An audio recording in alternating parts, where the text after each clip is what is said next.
Good afternoon, and thank you for attending our National Farm Safety and Health Week programming. This year, we're celebrating National Farm Safety and Health Week, September 19th through the 23rd.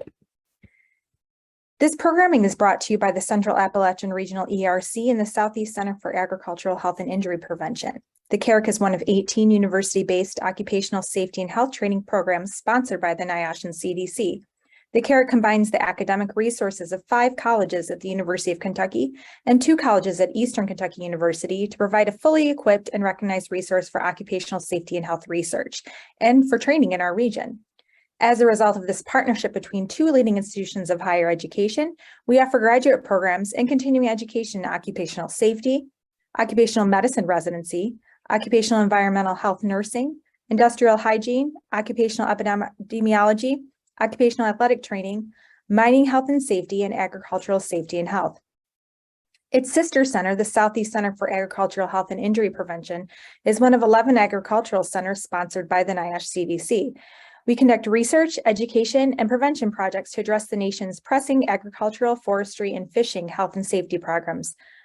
Both centers are housed in the College of Agriculture, Fine Arts, and Environment at the University of Kentucky.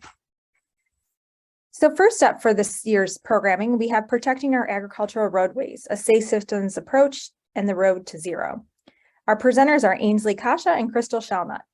Ainsley Kasha is the project director of the Traffic Safety Research and Evaluation Group at UGA's College of Public Health. This organization aims to provide comprehensive research and analysis on the effectiveness of traffic safety programs at the federal, state, and local levels to reduce death and injury caused by roadway traffic crashes. Crystal Shelnut has worked in EMS since 2004. A licensed paramedic instructor, she has overseen initial education programming in the technical college system and served as EMS programs chair, managing EMT, AEMT, and paramedic programs on campuses in 3 counties, and directing continuing education programs for healthcare professionals covering subjects such as cardiac, trauma, and pediatrics. Crystal is the founder of Adaptive Training, an organization aimed at providing high-quality initial and continuing education programs to first responders in Georgia. Crystal continues to practice as a paramedic in her rural community. She serves as the Regional Trauma Advisory Council Coordinator and EMS Education Chair for her region in Northeast Georgia. Without further ado, we'd like to welcome both Crystal Shelnut and Ainsley Kasha. All right. Awesome. All right, y'all. Are we good over here, Carolyn? Looks fantastic. I can see your next slide, but you remember how to fix that. Gotcha. Let's try that again. Sorry, y'all. Is it still doing it? I'm still doing it.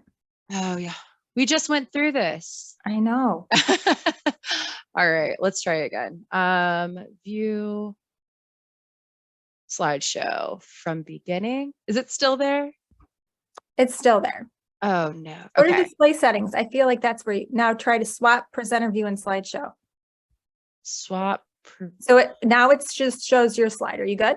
Yeah, now I'm good. There we go. Okay, awesome, y'all. Hi. So my name is Ainsley Kasha. Carolyn did a great job of giving a great brief introduction, excuse me.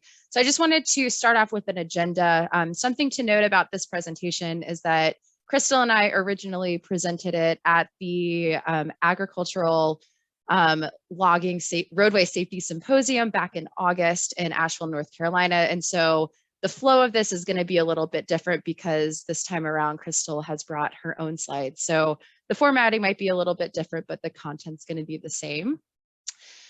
So as Carolyn said, my name is Ainsley Kasha. I am the project director of the Traffic Safety Research and Evaluation Group, which is housed within the University of Georgia's College of Public Health.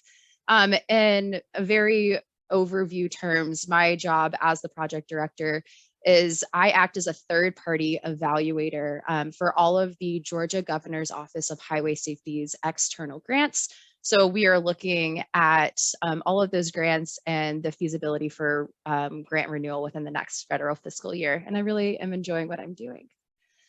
So by the end of my presentation, as well as Crystal's, we really want you to be able to learn about or be able to explain these 3 learning objectives. So the first is understand how the 6 safe system principles and the 5 safe system elements aim to eliminate all fatal and serious injuries for all road users, including those in rural communities. We want you to be able to explain how the United States can reach zero roadway fatalities by the year 2050. And then we also want you to understand what advancements and limitations emergency medical services, or EMS, has in supporting the road to zero. So let's get started with this safe system approach and the road to zero part of this presentation. The safe system approach, in a nutshell, is really a paradigm shift from conventional roadway safety approaches that have been implemented in the United States up to this point. So the safe system approach aims to eliminate all fatal and serious injuries for all road users, and it's going to do so through a holistic view of the road system that, one, first anticipates human mistakes, and second, keeps impact energy on the human body at a tolerable level. And so you might be sitting here looking at the slide and thinking, how are you going to eliminate all fatal and serious injuries? And it really is possible to do. And so the question then really becomes, how are we going to do it? So the first way, like I just mentioned, is anticipating human mistakes, because human mistakes are inevitable. They're going to happen, and therefore we need to readjust our expectations and accommodate for those and give grace when they're needed. And that's not to say that there isn't still a person in an accident or a crash who is at fault, but it's just making sure that we understand that they are not the only person who may be at fault in the situation. And the second is to keep impact energy on the human body at a tolerable level. And so I really want to draw you to the phrase impact energy. And there might be some questions around what that means. And so what I want to do is kind of pose a scenario to y'all, to our awesome guests who are listening.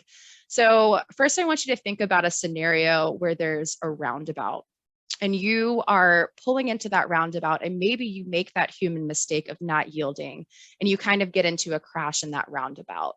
What does that impact energy on the human body look like? Hopefully, it's going to be the impact energy isn't going to be as high because your speed has been reduced. And now I want you to think about a similar situation where you are at, let's say, a four-way intersection, like a four-way stop with stop signs. And it's your turn to go. You have right of way. And so you kind of head on through, and another car just zooms on through, doesn't abide by that stop sign, and crashes into that car. What does the human energy or the impact energy look on that human body now? It's probably going to be a lot higher due to that high rate of speed. And so really the impact energy, the analogy there is that we want to make sure that that energy level is at a tolerable level for the human body to sustain in order to eliminate the fatal and serious injuries for road users. So like I said before, the safe system approach is that paradigm shift away from conventional safety measures into some new transformative safety measures. And we're going to look at that in terms of three different ways. So the first is, rather than focusing on preventing human error, we're going to accommodate for it instead. The second is the safe system approach is going to be characterized by shared responsibility. So as I previously mentioned, normally that responsibility is held on the driver. So in this paradigm shift, we're going to be looking at the ways that maybe car manufacturers have an impact on this, how road construction and maybe Department of Transportation can impact this as well. And then the third is we're going to, instead of conventional safety methods are primarily retrospective, the safe system approach is going to be prospective. So instead of asking what could we have done, we're now going to look at what are the things that we can do now to prevent this in the future. So the safe system approach is comprised of 6 principles and 5 elements. This slide is a really great graphic from the Federal Highway Works Administration that illustrates that the 6 safe system principles really encompass the elements and are the guiding principles of how we're going to reach the road to zero. And I'll kind of get into that a little bit later. And so those 6 are going to be: death and serious injury are unacceptable. Humans make mistakes. It's inevitable. Humans are also vulnerable by nature. Responsibility of the road is shared. Safety is proactive and not retrospective. And redundancy is crucial. So by practicing all of these principles over and over again, hopefully that's going to reinforce the message and help us reach zero roadway fatalities and serious injuries. The 5 safe system elements, which are going to be this inner ring, are the layers of protection and shared responsibility that promote safety across the entire transportation system. And so those 5 are going to be safe road users, safe vehicles, safe speeds, safe roads, and post-crash care. And I'm going to get into what those mean a little bit more in depth on the next slide. So when we're thinking about safe road users, we want to make sure that we're addressing the safety of all people who use roadways. So those are going to be people who walk, who bike, who drive, who ride transit, and just generally travel on the US road systems. We're going to look at safe vehicles. So designing vehicles to minimize the occurrence and severity of collisions with the latest technology and safety features. We're going to be looking at safe speeds. So using speeds that limit impact forces and provides additional time for drivers to stop and also improves visibility. And we're going to determine those safe speeds based on what types of roads they are, if it's rural or urban area. There's a lot of factors that go into that, but safe speeds really is an important part of this equation. We're next going to look at safe roads. So we want to make sure we're designing roads that can accommodate human mistakes and once again, keep that impact energy level at tolerable levels. And then we're also going to look at post-crash care, which is ensuring available and properly trained emergency responders to locate, stabilize, and transport for further treatment. And when we're thinking about these 5 elements kind of as a whole, post-crash care is the one that often gets overlooked the most in this larger equation. And so at the end of my presentation, I'm going to turn it over to Crystal, who's going to share a little bit more about that from her personal experience and the knowledge base that she currently has. When you put it all together, this creates the safe system approach as a whole. Once again, you can see the 6 principles on the outside that make that loop. And then those principles are going to protect those 5 elements that are there on the inside. And once again, this is from the Federal Highway Works Administration. You can Google it if you want some more information on this. So next, I'm going to jump into the Road to Zero, which is a vision for achieving zero roadway deaths by the year 2050. This graphic down here at the bottom is a great document that was prepared for the National Safety Council. It goes into a lot more detail and in depth about the Road to Zero. If that's something that you're interested in looking more closely at, I highly suggest searching that. It's a great resource. So first of all, let's talk about what we know about who is dying on America's roadways. So we know that first and foremost, it's young people between the ages of 15 and 24 that are the leading cause of death for that age group. We also know that crash risks for teen drivers are higher than any other age group. And most likely this can be attributed to inexperience and also that invincible attitude that teen drivers can have, thinking that nothing bad's going to happen to me on the roadways, right? So that's why they're at a higher risk and are dying at higher rates than others. We know that men are dying on America's roadways at a larger or a higher rate than women. So 71% of people killed in all crashes are men. And then by crash type, the percentage of these fatalities, they range from what kind of vehicle that these individuals are in. So in passenger car deaths, you can see that it's almost half of all people in passenger car deaths are men. And then if you take a look at large trucks, so semi-trucks, I'm going to venture out and say agricultural trucks like logging trucks and stuff like that, almost 100% of them are going to be men. So we know that that's an issue.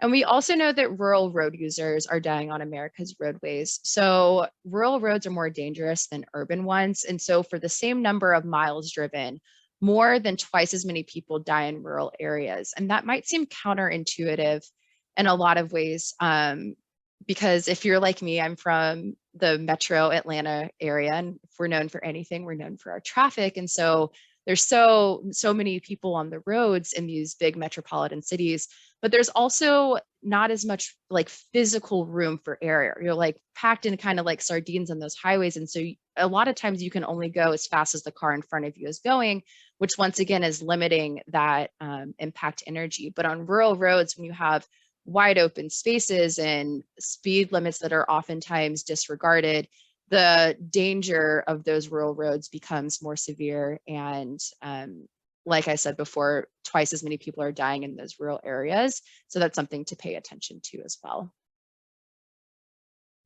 So the Road to Zero Coalition was established in 2016, and it outlines 3 interrelated approaches for reaching zero roadway traffic fatalities by 2050, which I want to reiterate once again is completely possible. So the first strategy that we're going to take is doubling down on what works. So the United States has a great body of evidence and resources and countermeasures of experts who can talk about this and deploy these strategies to ultimately reach that goal. And we can also do this by engaging with political leaders and decision makers about the policies that are implemented on roadways throughout the nation. And we want to make sure that we're identifying new and shared resources for research, for roadway design, construction, engineering, law enforcement, consumer education, as well as trauma care. So really taking all of those 5 elements of the safe system approach, we want to make sure we're sharing resources for all of those. We're also going to look at the approach of accelerating advanced technology. So that's going to make all of the cool features that are coming out in these like new model cars. We want to make sure that we keep that up for cars that are being produced now and that are in the process of being manufactured in the future. So we want to make sure that those automatic emergency braking, adaptive cruise controls, lane keeping technologies, and others that I'm missing because my 2010 Toyota Corolla does not have those. We want to make sure that those are being added into vehicles in the future and for the rest of time. And then we also want to make sure that we're prioritizing safety. And this might sound pretty simple, but it's really important. So we want to make sure that we're throughout the United States and the transportation industry as a whole, we want to make sure that we're creating a safety culture and adopting the safe system approach in all that we do, and making sure that we're continuing to raise awareness and educate and constantly reinforce this message that the safe system approach is really the future of safety within the transportation industry. And also it's the way that we're going to reach zero roadway fatalities by the year 2050.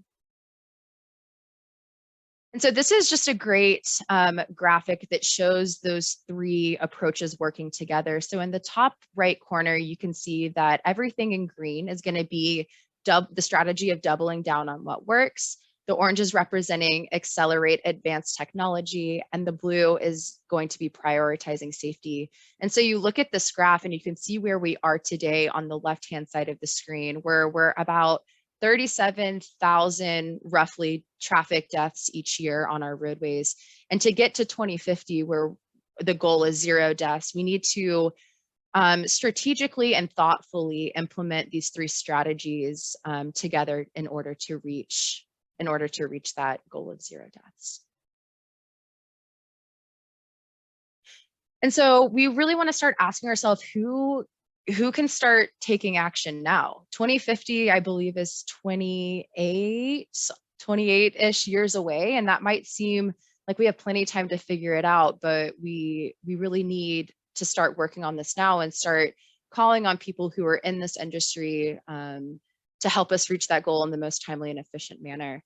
So first, we're going to ask federal officials to use incentives and standards to accelerate effective safety technology in the market.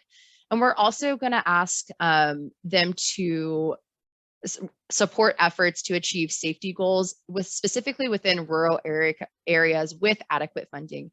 And I know funding can oftentimes be an issue, but I've learned that it's also something that can be kind of worked around and played with and manipulated to make it work, to make it work to reach this goal.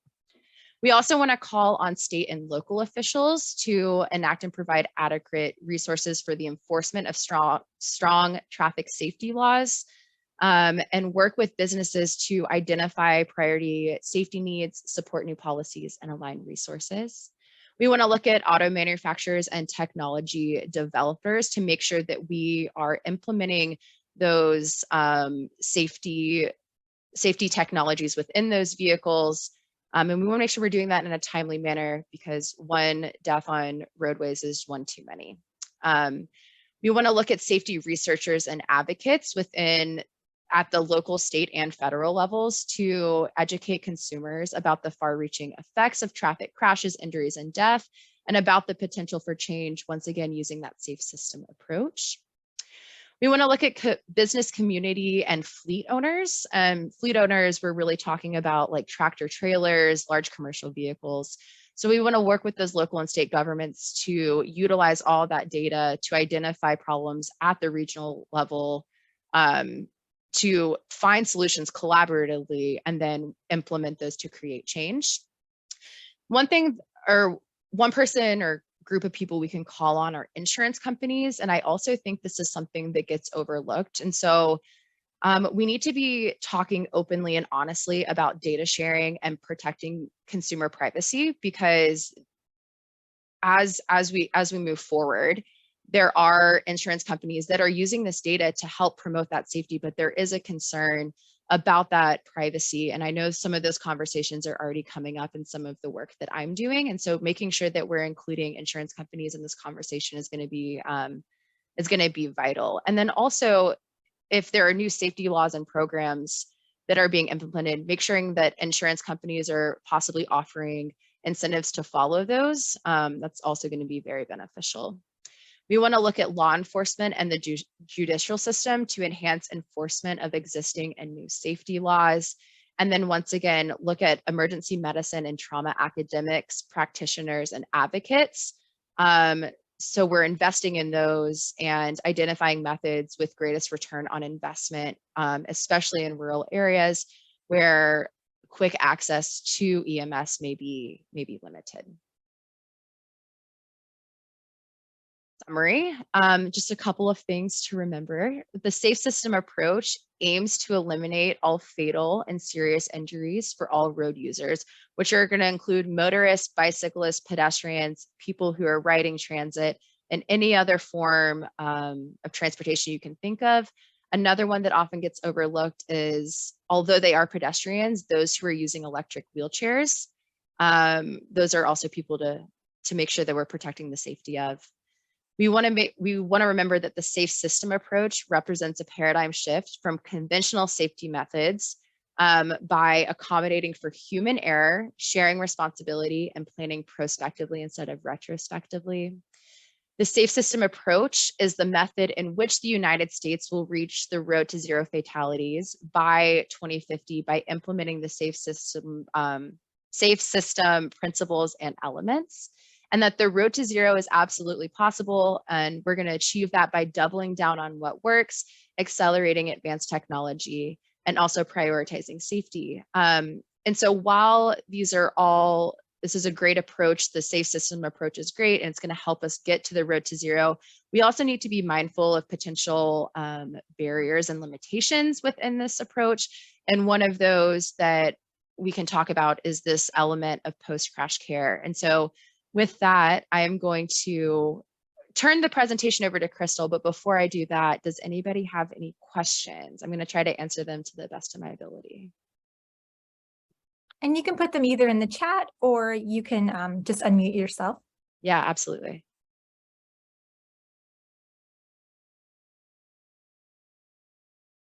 And Carolyn, I can't see the chat function right now, so if there's one, would you mind reading it out to me? Yeah, I'm not seeing any questions right now. Okay. Yeah. Thank you, Ainsley. You're welcome. All right, if there's no questions, perfect.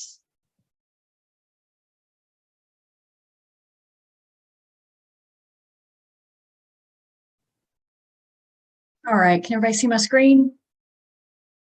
Yes, you're good. Thank you. So again, my name is Crystal Shelnut, and I'm a paramedic. I've been working in and around the Northeast Georgia region for almost 20 years now. And I really appreciate being a part of this conversation. Like Ainsley said, post-crash care is often overlooked, and certainly we feel like we're underfunded at times, because we do know that crashes are going to happen and inevitably we're going to have to respond. So I'm going to talk through some of the advancements that we're making and then some of the limitations to post-crash care.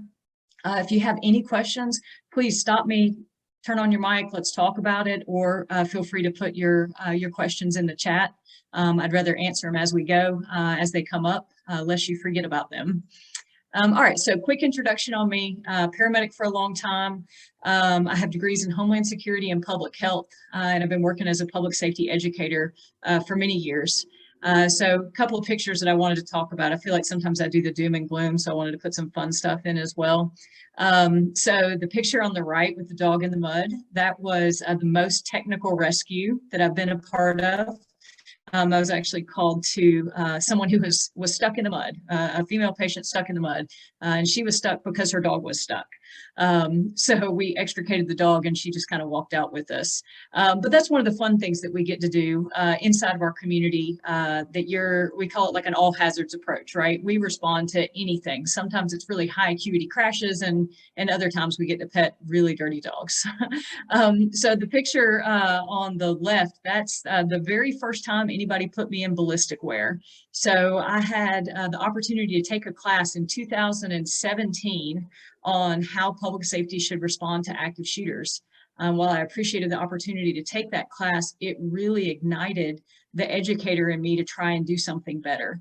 I'm not a big fan of what we call canned classes. So it's national curriculum put out to everybody.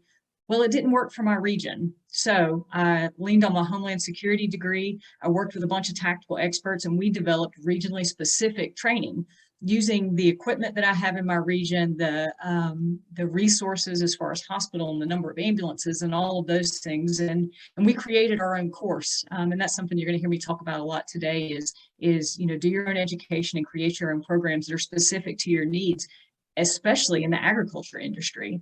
There are areas in my region that do chicken farming and we've got granite mines and we've got things like that. And the training that those medics need is specific, right? And so we need to make sure that we're providing that to them. And then the picture in the middle, that's my dog Pepper. She's in training to be a public safety therapy dog, which means that I drag her around to classes with me. So when I talk, people typically get to pet the dog.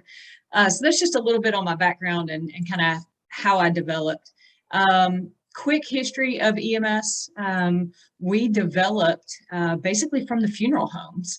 So they had the ability to transport patients, right? So in the 1950s, more than 50% of all transport by EMS, which they didn't call it that at the time, was done by funeral homes. So fast forward to the end of the 60s, and now we finally have a formalized EMS system. The first ambulance service in my state in Georgia was in 1969. So when we think about comparing emergency medical services to things like the fire industry or to police, our profession is still in its infancy, and we're still working through kind of some of those growing pains, still being what we consider a relatively young profession. So the accidental death and disability, this is an infamous paper in EMS, and this is really where we got all of our initial funding. So EMS is rooted in highway safety.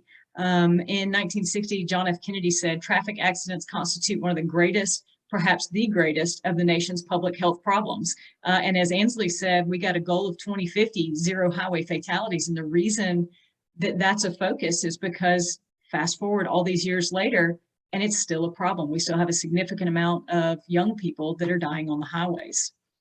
And then the show on the right, Emergency, I don't know if anybody's ever seen that.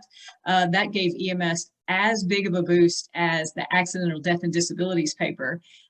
This was a TV show that came out in the 70s, and it focused on 2 LA County paramedics and what they were doing in their community. So people watched this television show and were like, hey, we want that in our region too. And surprisingly, EMS had a huge boost from that television show. So a few basics about emergency medical services. So first is there's several different types. When we talk about EMS, we really need to have an understanding of a little bit more of what we're talking about. There are fire-based, so larger departments like the Metro Atlanta area, places like that, they might have the EMS service that's housed inside of the fire station. We've also got hospital-based. Most notable in my state is Grady. They have a huge ambulance system. Third county or third services, those are mostly what we're going to see in our rural communities. So these are medics who work specifically for the county and cover that region specifically. And then we've also got some private or for-profit services. Those might be 911 services. They respond to emergencies or could fall in the non-emergency category.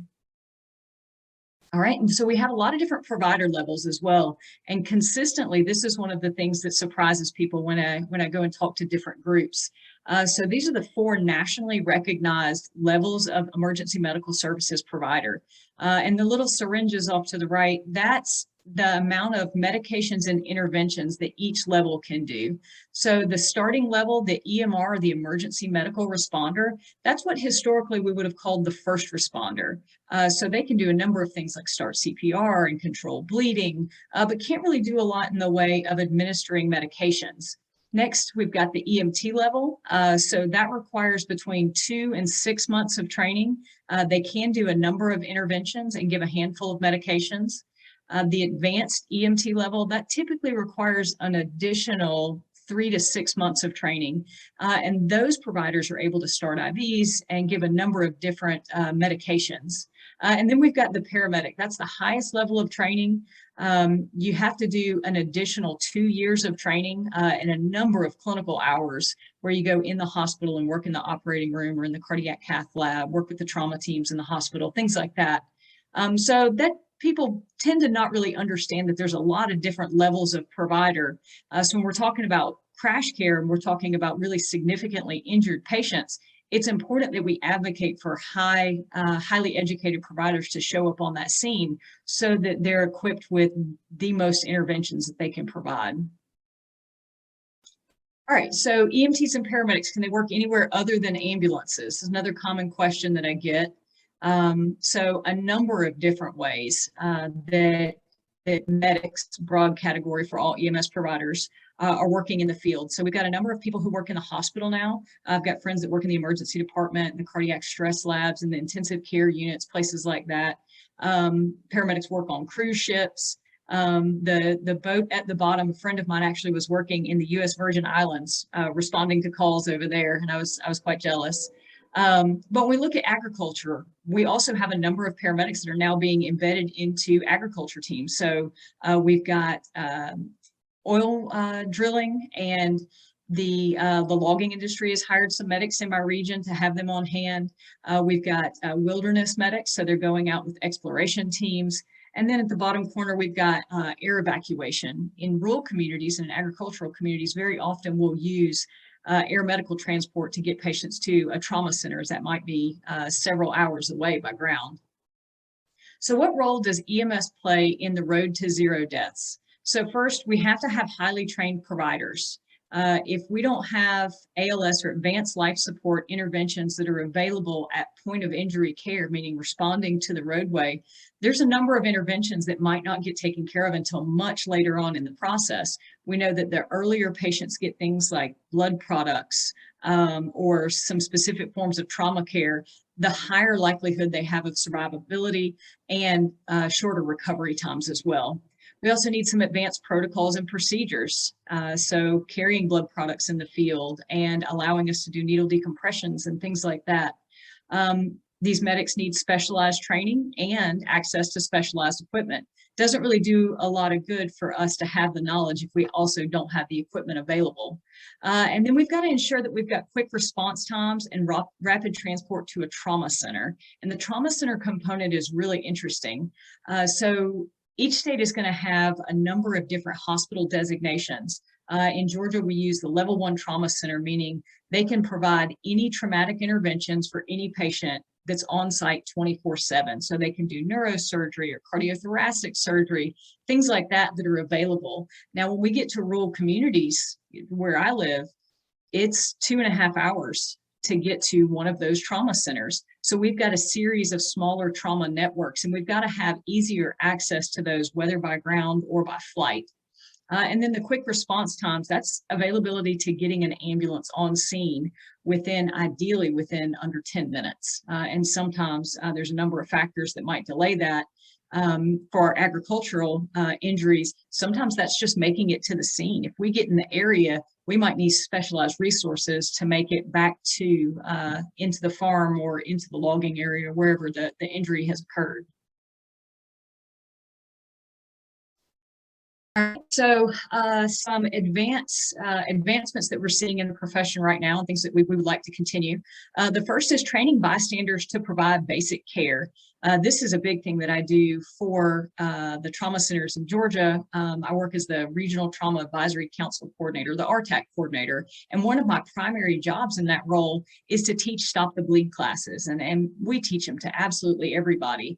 So this is a bleeding control kit. This one is done by North American Rescue. There's a lot of different people that are putting these together online, but the idea is that we have those resources contained in that kit that are available to people who might be exposed to a lot of injury. We're putting those on county road departments in the different agricultural points in our county.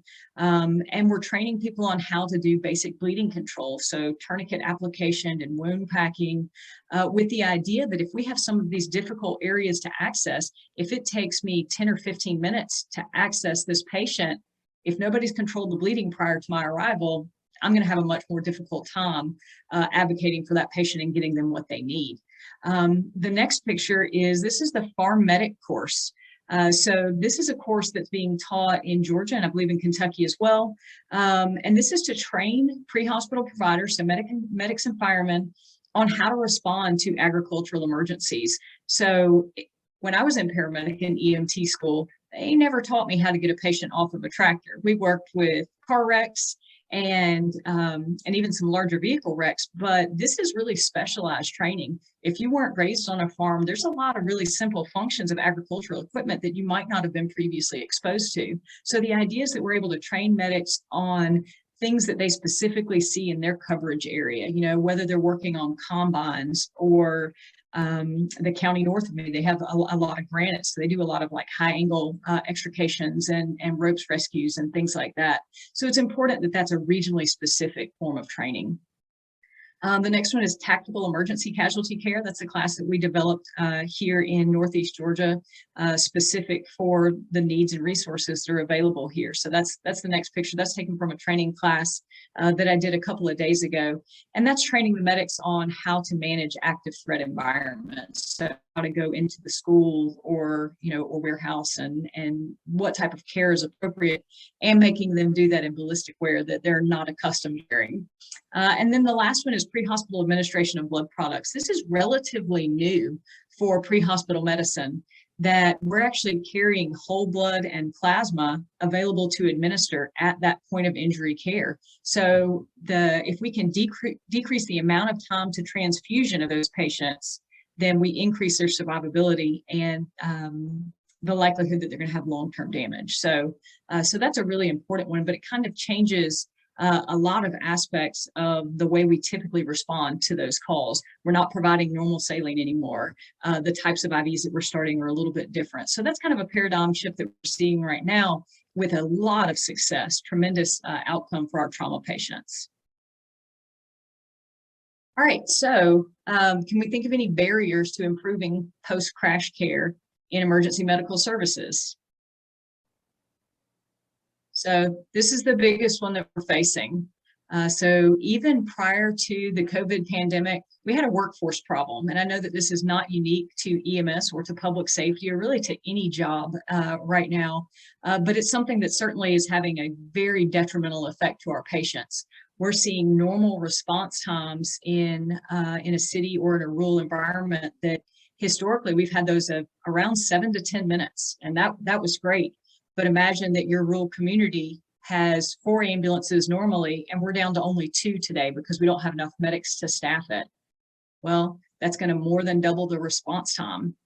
And the longer it takes us to get specifically to trauma patients, to get to car wrecks and to get to agricultural emergencies, the more complicated the care is going to be. And of course, the sicker the patient might be by the time we get there. So that's a significant issue, and one that we haven't seen a lot of fixes for. There are some services that are now offering hiring bonuses, and they're doing in-house training. but we're not seeing any of those equate to actually higher staffing levels. We're still losing people at a faster rate than before the pandemic. So any guesses on why we would have a workforce crisis? And again, these are things that started before the pandemic. So first, pay is pretty rough in emergency services. EMS workers make typically about 40% less than the average American worker. They're 3 times more likely to be injured. All nights, weekends, and holidays are mandatory. As we saw on a previous slide, paramedics are now being used in a lot of other places of medicine. So historically, it was you go to EMT school and then you work on an ambulance. Well, now there's a lot of different options now. It's great for our providers, but not necessarily great for our EMS services. They're still struggling for staffing. So there are bridge programs where a paramedic can spend an additional year of training and get their registered nurses certification. And of course, that leads to a lot higher pay. EMS workers are 30 times more likely to be assaulted. And the data that I found said 52% report that they've been assaulted at some point, and that's in the last year. Based on my knowledge of the profession and the friends that I have that work in EMS, I'd say that that's probably a low number. I think it's a pretty significant factor in people's everyday work. We've got complications with leadership, and then a lot of services are still struggling with inadequate equipment, decreased protocols that don't necessarily allow the medics to advocate for their patients the way that they want to, and really bad facilities as far as like living environments of the medics. And I think that that's a pretty consistent thing, specifically in our rural communities. And then we've got a lot of abuses of the EMS system. So there are times that I have run ambulance calls for bad dreams. Somebody called for nightmares, had, acne, and all kinds of things like that. When we talk about you have a decrease in the number of ambulances that are available, and then we're spending a lot of time on things that don't constitute emergency care, well, that leads to burnout and empathy fatigue and things like that that are pretty prevalent in the profession as well. All right, so we've got a lot of mental health complications in emergency medicine. Now, if you think about classically what people are dispatched to, 911 calls for car wrecks and people who are in cardiac arrest or difficulty breathing, the stress level is typically pretty high on those calls, and it leads to really predictable complications. This statistic I thought was pretty staggering, that 37% of EMS workers have contemplated suicide. That's horrible, right? That's something that really needs to be addressed. And even with the acknowledgement over the last several years that we're having mental health issues in the profession, again, we still haven't seen a lot of fixes for it. We're not seeing people institute really significant programs that are improving the mental health of the medics. And then a reported 6.6% of those who work in emergency services have attempted suicide. And then there's a number of other complications that we see in the profession. Post-traumatic stress disorder. There's actually been a new paradigm shift that we're calling that post-traumatic stress injury, because medics are more likely to seek out care if it's an injury as opposed to a disorder. Interesting little semantics thing there. So depression, substance abuse, anxiety, burnout, and empathy fatigue. AIDS is a mnemonic used for ambulance-induced divorce syndrome, that there's about a 50% divorce rate inside the profession as well. So those are some of the bad things that we see. There's also a lot of really great things. It's a big privilege to be able to run ambulance calls inside of your community. You know, somebody's having the worst day of their life and they call you to try and make it better. So that aspect of it can be very rewarding. So these are just a couple of final thoughts, and then I'll take some questions if anybody has them.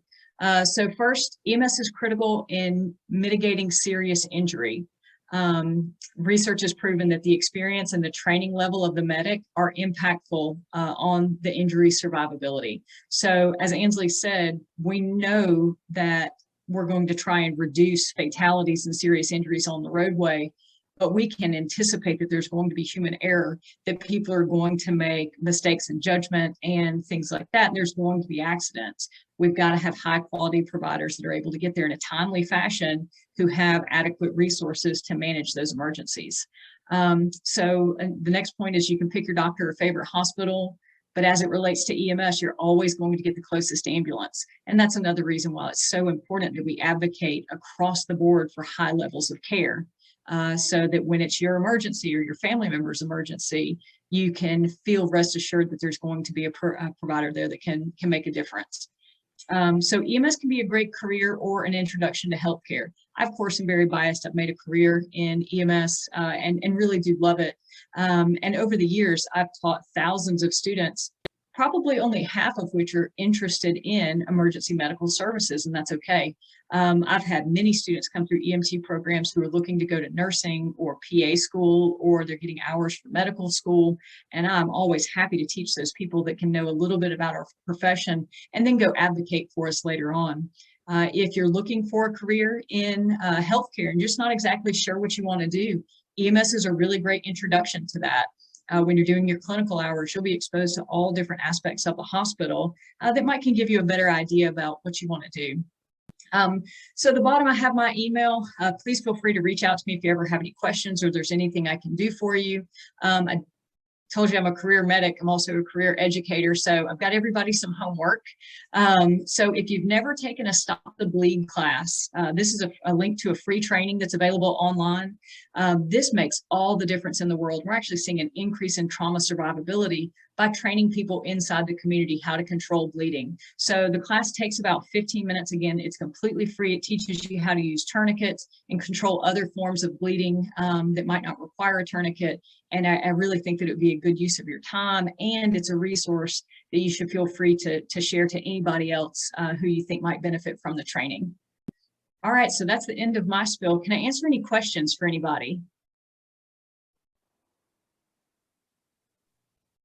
I have one. Can you tell me a little bit more about your farm medic program? How interactive is it? So it's a 2-day program. Day one is mostly, it's some lecture and then skills intertwined. And then day two is mostly a scenario-based class. So bring in tractors.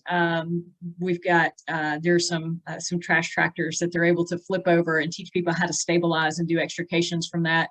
And then this course is always hosted by one of our farms in our region. So they also bring out their equipment. While they don't allow us to flip that over, they are instrumental in training the medics on what the equipment does, the basic safety features that are built into it, how it operates, how we can turn it off. Is there a kill switch? Do we need to disconnect batteries?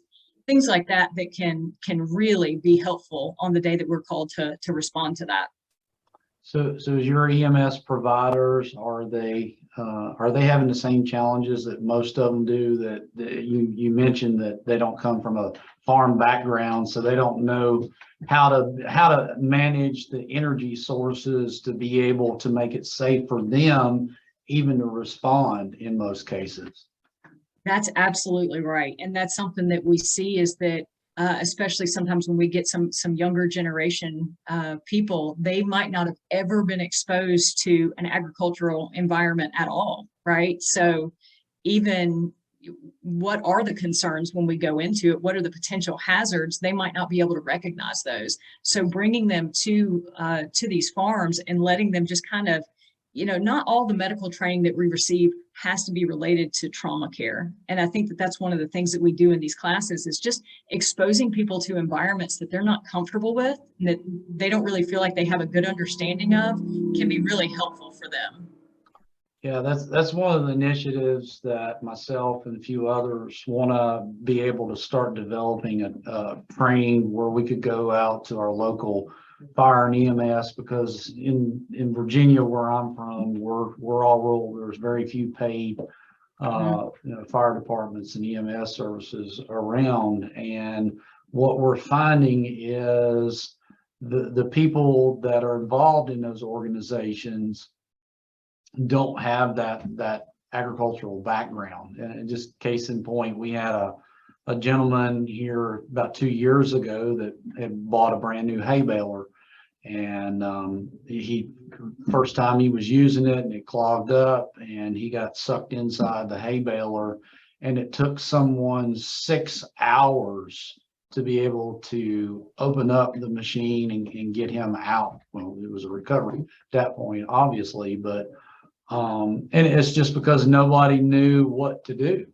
There were people Yes, there sir. to respond, and plenty of people. I think one of our biggest challenges is there's not a network of people that are knowledgeable that our EMS providers don't have an access to. I mean, they don't have a call list. Hey, we've got this situation here, even though it may be a recovery situation.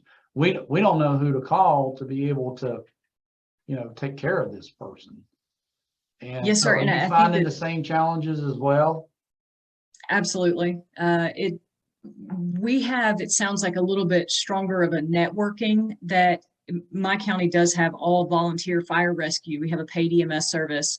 But when we have complications that they can't handle, we actually call our regional partners. So I know that the county next to me, they do high angle and they do swift water. And so we can call them for that. So creating those regional partnerships, I think, can go a long way. But I worked as the training officer for my service for a number of years. And I can tell you, I'm always happy for somebody to go, hey, we want to do a class on this. Would you mind coming out? And from the perspective of the EMTs and paramedics, they're typically happy to take a class that doesn't involve drug calculations or doing CPR, because that's what we do all the time, right? Right. So we've been able to kind of lure them with, hey, this is something new and different. Come and do it. And it's very few of the people that are teaching these classes that have to be paramedics, right? I can talk to you about the trauma aspect of care, but I need to engage the farmer who knows just details about this piece of equipment that I couldn't get anywhere close to. Having your EMS services have a list of people not related to their service at all that they can use as a resource. We have called people out to those scenes. That I know, Mr. Smith down the road owns a farm and he has a piece of equipment like this too. Let me call him.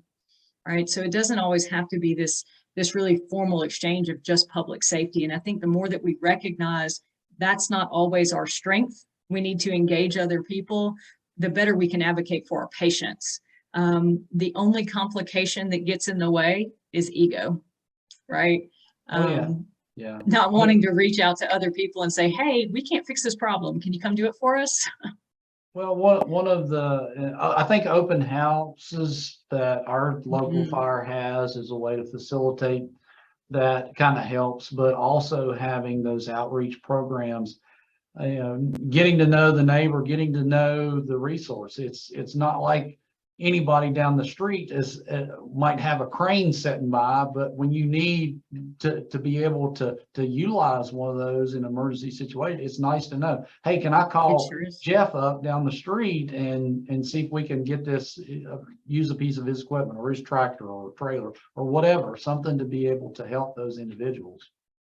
And I think that brings up a really good point of something we don't do great in public safety is exposing ourselves to people when it's not the worst day of their life.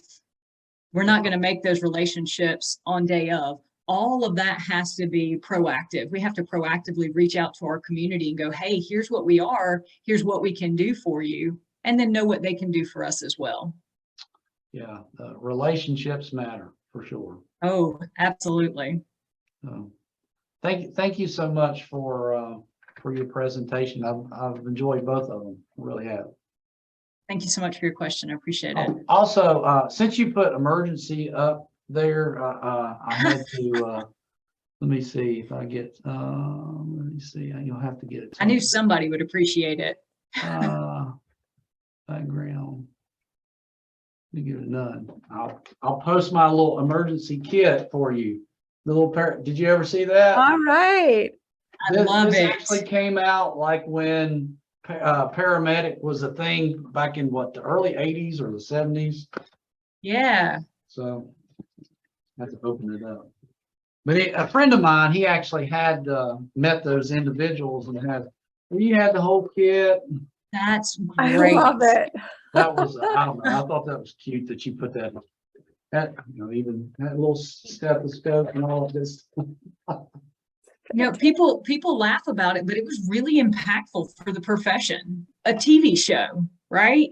But people thought it was cool, and there were people coming to their community to try and help them, and they were like, "Yeah, let's get that." And we started to see community funding that followed the federal funding, and interest in it. That hey, these people can actually do something for you. So, yeah, I'm glad you caught the reference. You never know how something's going to impact you, whether you're an educator or at some point, even if you're not a paramedic or actually help in public service to that man, if you're in safety training, you got to know a little bit about EMS. I mean, whether it's stop the bleed, whether it's a CPR instructor or first aid, whatever, you're going to have to know that, because those are the questions it asks. Safety has to be involving those aspects, and getting everybody and as many people as you can get trained is important.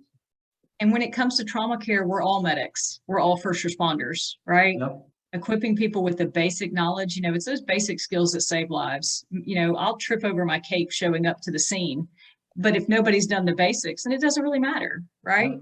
You know, I don't have a job left to do. So yeah, I agree with you completely. We're on the same page, and feel free to shoot me an email, and I can connect you with some resources on the Farm Medic if that's something you're interested in. That sounds good. Awesome. Thank you. All right. Thank you. Well, fantastic. Thank you both so much, Crystal, Ainsley, and Kurt, with your questions too. Are there any other questions for our presenters? I know we had a note in the chat saying fantastic information. Thank you. All right. Well, what I will do is I will go ahead and put the Stop the Bleed training up on our website. Thank you. And if anyone, we also have some additional trainings that we do similar to Farm Medic in Kentucky. So feel free to reach out to me as well. Carolyn Oldham, you got the registration email from me, and I can connect you with those individuals. But for now, I'd like to say thank you to our presenters, and thank you to those of you who attended. And we look forward to continuing our programming tomorrow with Agricultural Community Member QPR, which is Question, Persuade, Refer as Suicide Prevention Program. So thank you everyone so much. And we hope to see you at another program this week. Bye-bye. Thank you. Thank you.